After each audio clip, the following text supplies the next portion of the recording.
Kgotsong baratuwa ba ka, dumelang hohle mo le shebeletseng mo Africa Radio Television le hona teng.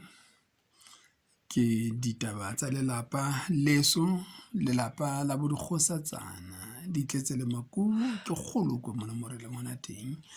Empane he o re bona ka mo Africa Radio and Television e bitswa Mr TV ha e re neketswa.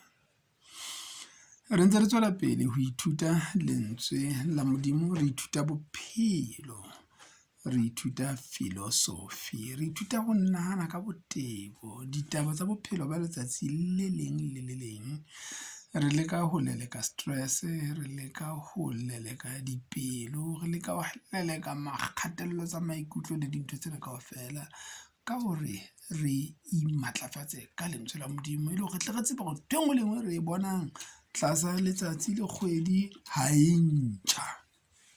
A ko utlwa taba kena ya monna a sebeditseng ka thata, a bile a hlohonolofaditswe ke Modimo fela a sa je leruo la hae.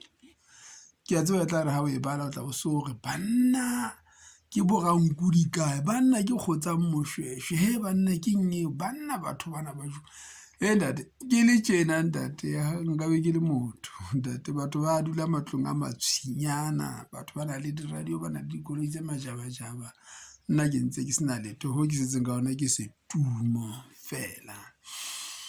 Empa taba eno hobane e profituwe ke Modimo re tla etsahala, nna ke se ke ikamohetse, ke ikentile ka peka ente ya dipere.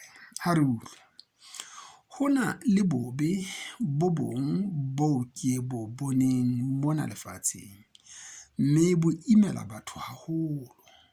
Modimo o fa motho leruo, matlotlo le tlotla ho a sa haellweng ke letho la tseo a di labalabelang.